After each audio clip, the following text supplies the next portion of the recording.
impossible to disconnect Judea and Samaria from Israel, to make Israel's presence irreversible, and secondly, to foreclose forever the establishment of a Palestinian state.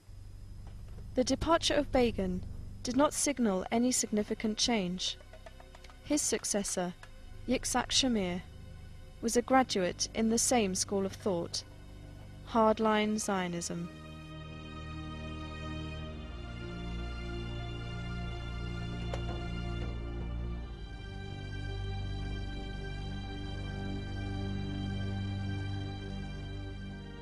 In 1983, the Israeli Ministry of Agriculture and the World Zionist Organization published a master plan that called for 43 new settlements, 300 to 450 kilometers of new roads to connect and serve the settlements, and proposed quadrupling the number of settlement residents to 100,000.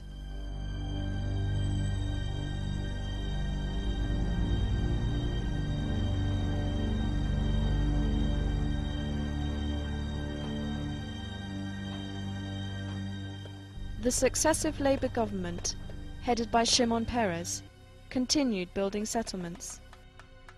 Settlement building is not the policy of the left or the right. It's the policy of Israel, no matter who is in office.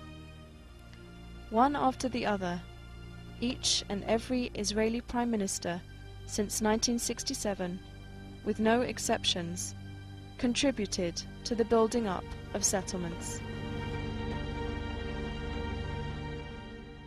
Benjamin Netanyahu shocked the Palestinians when he decided to appropriate one of the most beautiful hills of the land for the settlement of Har Humar.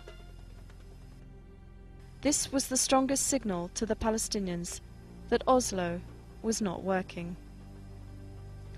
Oslo did not manage to dismantle a single settlement. To the contrary, Israel was taking more Palestinian land.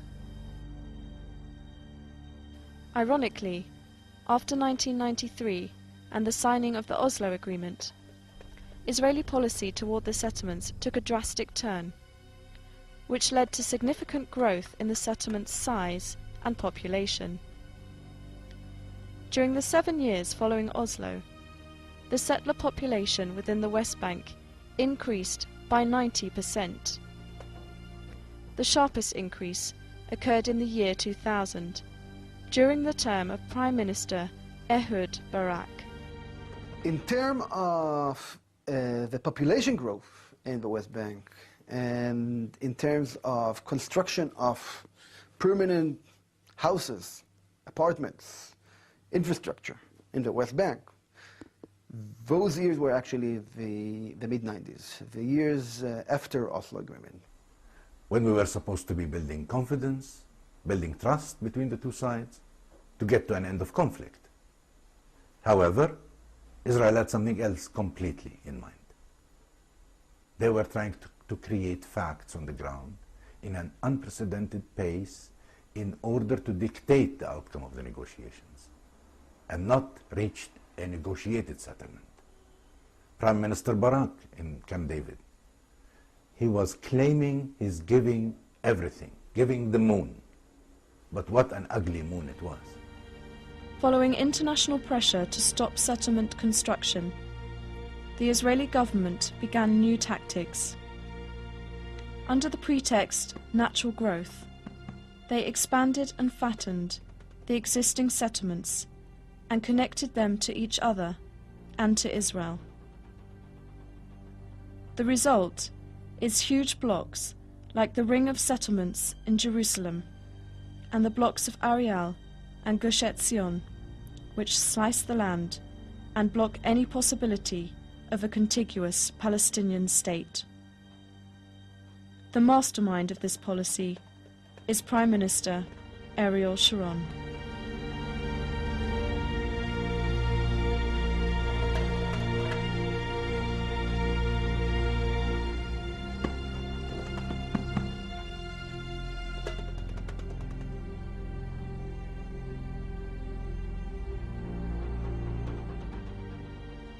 The Israeli settlements started looking like a permanent occupation to the Palestinians.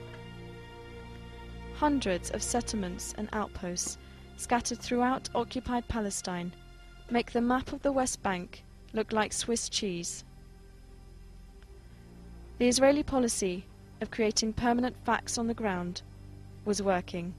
Israel wants the world to see Judea and Samaria as an integral, natural part of the land of Israel, and then later of the state of Israel. And therefore, its policy is defined as one that makes that reality permanent. This isn't a tactical thing. It's not that we're building settlements so we can be stronger. We're building settlements as permanent extensions of our cities. Ariel is an extension of Tel Aviv. Ma'ale Adumim is an extension of Jerusalem. These settlements, along with their bypass road network and security zones, occupy about 42% of the land designated for the future Palestinian state. New road construction throughout the world generally means growth and better accessibility. In contrast, roads between settlements can only be travelled by settlers. For Palestinians to drive on these roads, they must obtain special permits, which are extremely hard to get. The basic human right of freedom of movement within one's own country has been taken away from the majority of Palestinians and considered a privilege for a select few. Here's where the highway system feeds in, and the whole infrastructure, because you create a landscape in which, you're in Ma'ale Adumim, in the middle of the West Bank.